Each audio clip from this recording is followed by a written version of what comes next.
you're misery.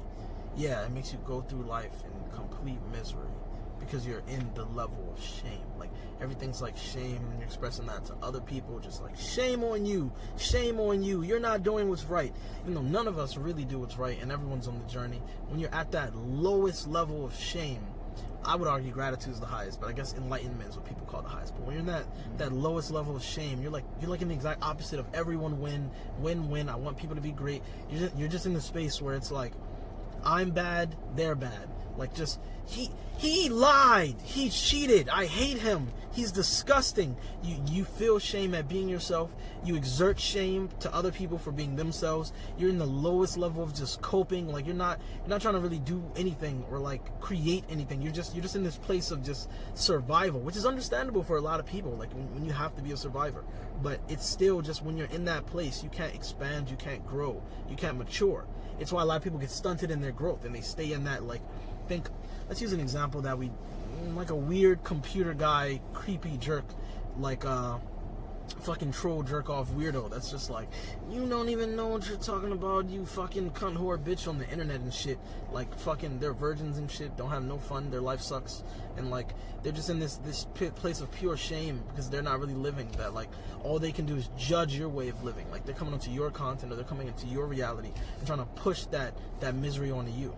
Misery. And that's where the misery loves company things comes in, and that's where the shame being the lowest level and being so addictive in that reason that it's so conductive to other people, because it's like, it's not even their fault. I mean, it is their fault, but it's not really their fault, and they're just trying so hard to push this shame out, to pull you in so that you can be with them.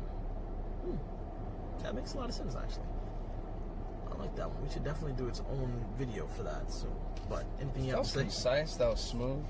I mean, you covered the whole transition from what was that, level to emotion to life view, and then gave examples on each as you went.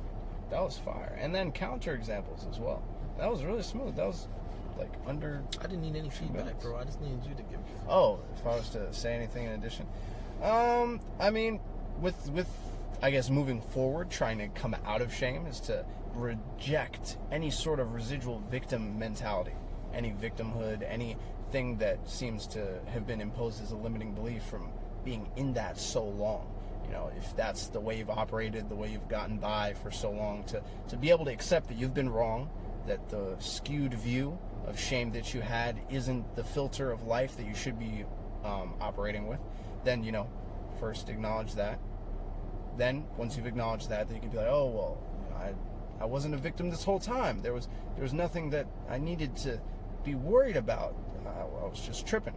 And then, from there, you can actually make steps to not be in that as frequently throughout the day. And then once you get a couple good reference experiences, then you're like, oh, so I can live life not feeling shame. Okay, cool.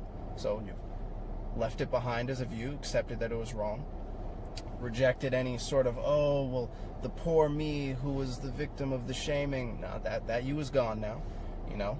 And now you've got a few reference experiences to be like, oh, well, this can be the new me. And then stack those wins over time. And then as you start to develop a new frame, you take off those old shame-filtered glasses, and you can see clearly now with a new view and start to ascend to a new paradigm. You can leave the shame behind. You can leave that sense of humiliation, that you don't resonate with it anymore because you've started to disassociate from that.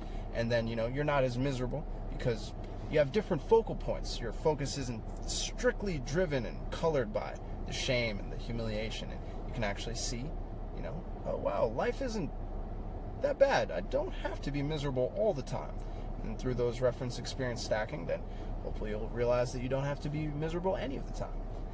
Just a couple small steps to start to change your perspective to tackle coming out of shame, coming out of humiliation, and being less miserable. Because most people are miserable. Big facts. That's interesting to actually, let's... And even if it's, like, not your whole life view, one thing that you're miserable about, like, say there's some external stimulus that hits you, you've been socially conditioned, or you've implemented on yourself through your own thoughts and habits, a conditioning where you're miserable when you're in a certain environment. when you don't get what you want.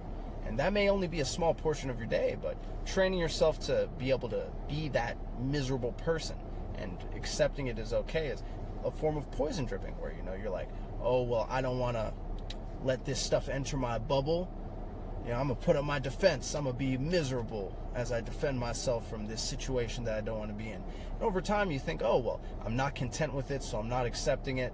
And, you know, eventually things will change. And you're like, yes, my defenses are up. But in reality, that's like you poison dripping yourself. Like, yes, stay miserable while you're watching this commercial. Yes, you don't like commercials, don't you? And then your body starts to get trained through the conditioning of the consistent exposure to, oh, well, it's okay to be miserable sometimes. And then that'll start seeping into other things. You may only vibration. Yeah. Low vibration energy. Keep going, my Big bad. facts. No, low vibration is the perfect way to put it. That was I mean, of course we've known this forever, but I guess I've just never used these words. So it's an interesting, like, restructure in my own mind of, like, this is how you feel. This is what's happening to you. This is how you think about the world. Like, that type of trigram. I usually just am like, oh yeah, people feel like that, because it almost sucks to say I got into this more a little bit when I was already good, like, you know. And by the time I started talking to you about this stuff, I was like kind of happy. Like, you know, I'm always like a negative person, but I don't know, it's like fake negativity. Like, I really stay happy by being grumpy and shit. Like, that's how I'm always happy. You know what I mean? It's weird, but, like, you know, like, you should know more than anyone. I don't even. Yeah. When's the last time I was mad? I don't even. I never really. I don't know if I could remember, like, being mad, like, years ago. And, like, sad maybe on occasion when something happens and I'm just like, why are we doing this? But then once I do that, you know, ever since, do you remember the Tyler yes, the Cartman, South Park, the Cartman voice? That really changed my life after I saw that video. No jokes, but not even for this video, Peter. I'm telling you right now, Cartman voice was the most life-changing evolutionary concept I ever fucking heard, bro. Because I was like, oh, my life is trash, I hate it. And then I was like, oh wait, this is kind of fun. Life's pretty cool. Okay. Instead of, like, holding it in as, like, don't feel anything, I'm a gangster.